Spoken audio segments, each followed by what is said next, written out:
Welcome everyone, my name is Rigel and welcome to my Vilnius vlog.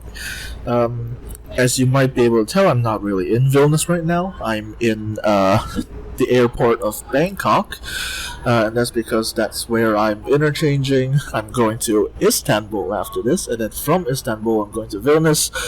A little bit of a long trip and a convoluted trip. But yeah, I'm here.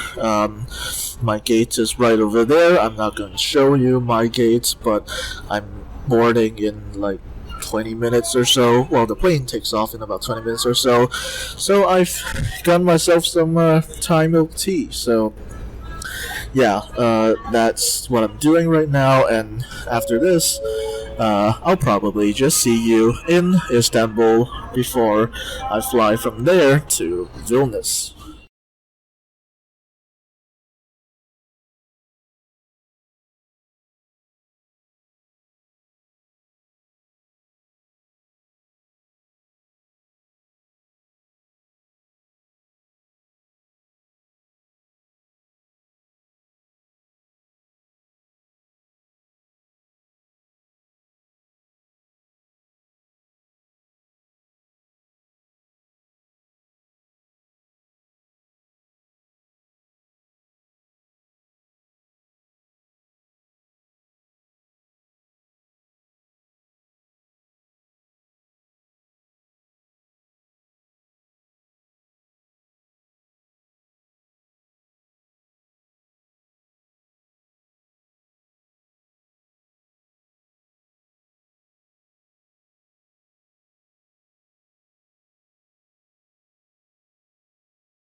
Alright, so right now I'm in Istanbul airport. The transfer process was a little bit of a mess.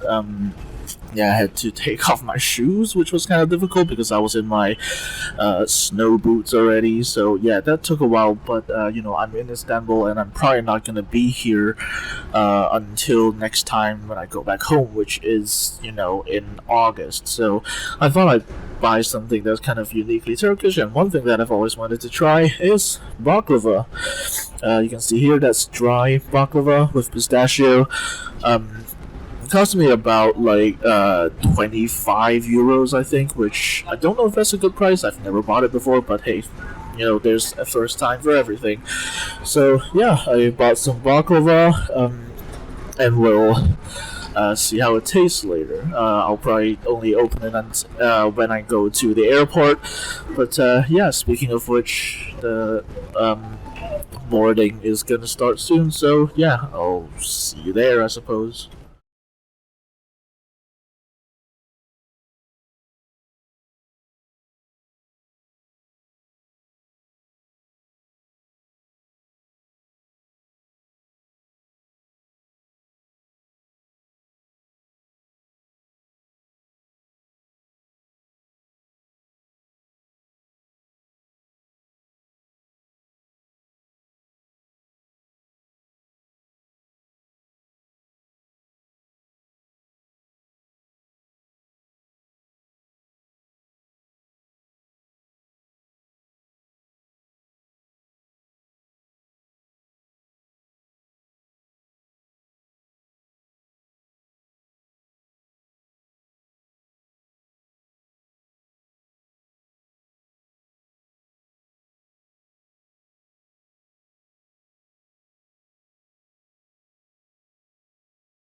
And here we are in my hotel room.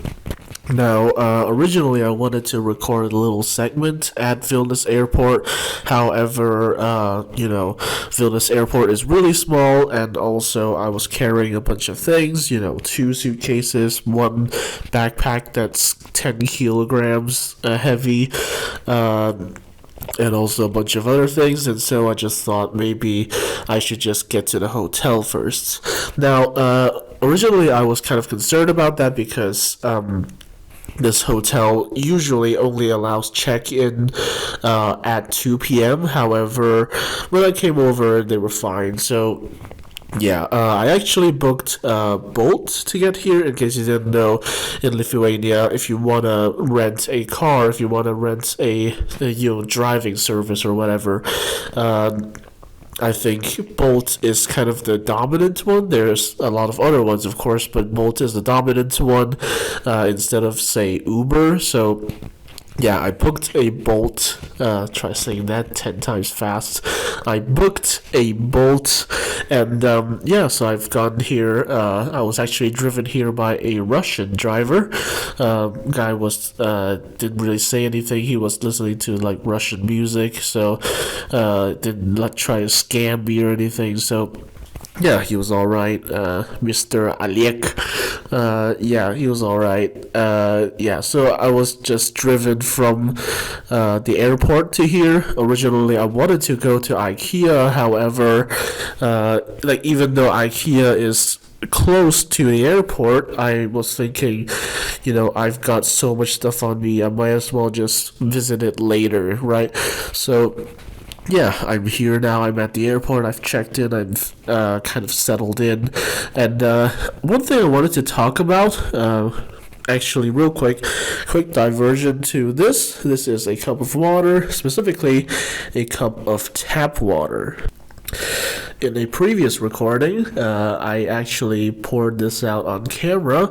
However, the microphone was like blocked by stuff, but now it's fine. So yeah, I basically had my first taste of Lithuanian tap water, and I think it tastes pretty good, at least here at this hotel. But yeah, back to what I wanted to talk about, and that is snow. So I come from a place with a very tropical climate, which means that we don't get snow ever. In fact, last time we got frost was like 1985. So naturally, a lot of us tend to romanticize about snow, about a winter wonderland or whatever. But I've only been here not even a day, and I have come to the conclusion that snow is not all that it's chalked up to be. Basically, it's less winter wonderland and more mud getting stuck in the wheels of your suitcase. Don't ask how I know that.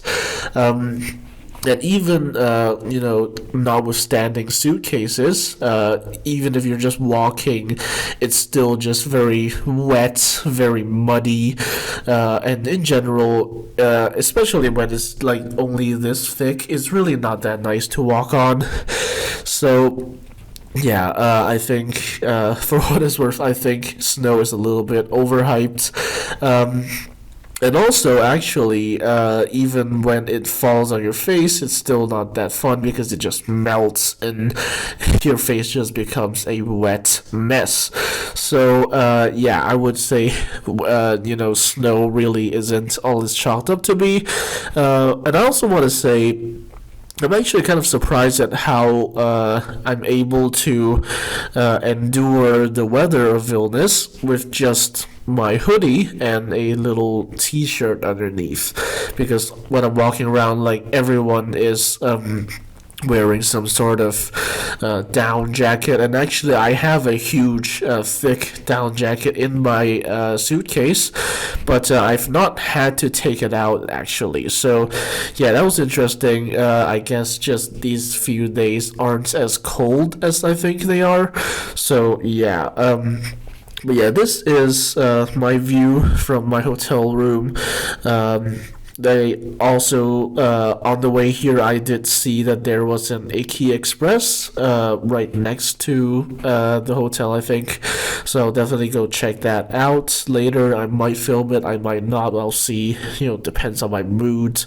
Um, yeah, and after this, I'm going to, I guess, explore the general neighborhood. And of course, I do have a lot of other stuff to figure out, like a, telephone number, bus tickets, and stuff like that. So, yeah, but for now, I'm staying at this hotel. I'll be here for 6 days, and then after that, I'll be moving into the dormitory, which is way up north of Vilnius. So, yeah, that's this little segment for now, and maybe I'll film myself walking around various shops and restaurants later. We'll see. Alright, I've just gotten back from dinner and it's 11 p.m. Now, those of you who know Lithuania or really most of Eastern Europe, you might think, hey, wait a minute, 11 p.m.? Dinner? There's still places that are open? Well, yes, actually.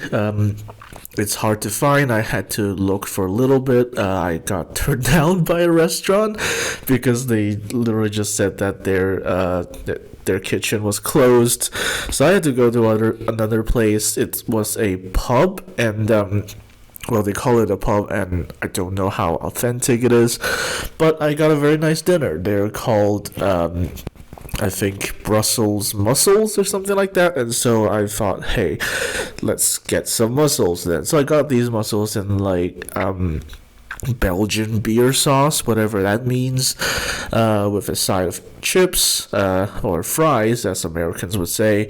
And I got this nice local draft beer. And I'm not really big into beer, if I'm being honest, but hey, it's my first day here.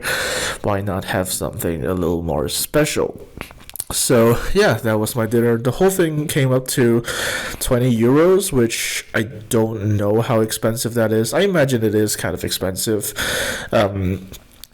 Back home, this would be considered rich kid behavior because in our local currency, that would be around $160 or something like that. So, yeah, 20 euros is probably pretty expensive, but I think part of that price isn't necessarily just the food and the rent and the wages or whatever. It's probably also, the very fact that I'm able to eat there after 8 p.m. I mean, hell, there's a Narvesen right next to me, or like right opposite our building, the hotel building, and even the Narvesen closes at 8 p.m. So, yeah, note to self and note to anyone who's coming to Lithuania. If you want to get stuff, any kind of stuff, really, ideally do it before 8 p.m. Because I've also found out that actually they stop selling alcohol in stores and such after 8 p.m., even if the store remains open. So, yeah, just keep that in mind if you do travel to Lithuania and probably other Eastern European countries as well. So yeah, that was my dinner. It was a very nice dinner, I must say. 500 grams of mussels. It doesn't sound like a lot, but there's of course a lot of that is shell. But yeah, the whole experience was very nice. They actually gave me an English-only menu, which was a little disappointing. I actually kind of wanted to practice my Lithuanian, but yeah, they gave me an English-only menu, and so yeah, their service was pretty nice. They didn't really come and talk to me, which fair enough.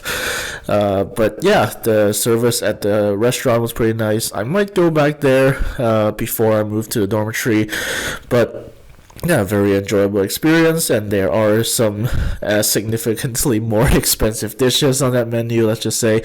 But yeah, away from dinner, I also walked around this neighborhood a little bit, and let me tell you a few things. First off, let me reiterate, really try to get your shopping done before 8 p.m. because quite literally, 3 or 4 stores are still open at this time. So yeah, they're not even general stores. They're just restaurants, really, restaurants and bars and such. The second thing I found relates to traffic because I'm not actually in a super quiet area, but it's also got a little bit of traffic, at least at this hour. And I found a few things. Now, this first one is mostly for people who have never been to Lithuania, but they actually kind of use what I like to call the American rule of cars turning. Basically, even on green lights, cars can turn from another lane or another road onto the current road. Even if the light is green for pedestrians. So you gotta keep that in mind, and you gotta be careful if you're walking at, say, a cross junction or whatever. So yeah, there's that. That's something you need to take care about if you come to Lithuania. The second thing is that they have separate pedestrian bicycle crossroads. Basically, they're actually just right next to each other, and sometimes you can just press one button to activate both of them, but they actually do act basically as the same, but kind of instinctively people just walk on the pedestrian side, and I didn't really encounter that many cyclists when I was out looking for food and such. So yeah, there's that. There's a separate bicycle crossroad, right next to the pedestrian one. So that's something else to keep in mind as well. And finally, for my first day in Vilnius, I feel like I'm going crazy because I still have not had to break out my huge down jacket. I'm sure I'll have to do it at some point. It will definitely make my luggage a little bit less heavy, a little less bulky, but I've not had to break it out. I've seen pretty much everyone, every Lithuanian local is like dressing more than I am, and I'm slightly concerned. I was still just in my t-shirt and hoodie, and I got on just fine, both indoors and outdoors. So yeah, that was just me. Maybe your experience will be different, especially if you don't come from East Asia. But yeah, that is my first day in Vilnius. A very, very chaotic sequence of transfers and flights and such, and also I guess a good sleep at this hotel. I arrived here around 2 p.m. And I basically did a video call with my mom for a little bit, but then after that I basically just fell asleep. So yeah, I'm a little bit tired. If you're wondering about jet lag, I probably won't have much at all because usually back home I actually go to sleep around 6 a.m., which is around 11 p.m. here. So recording this means that it's almost bedtime for me. So yeah, with that said, I'm signing off. This is my first day in Vilnius. I don't know what my next vlog will be, but stay tuned for that. Like this video if you enjoyed the commentary. Commentary on my trip to Vilnius, I guess. Subscribe to this channel so you don't miss my future content, including more vlogs, of course, and I'll see you next time.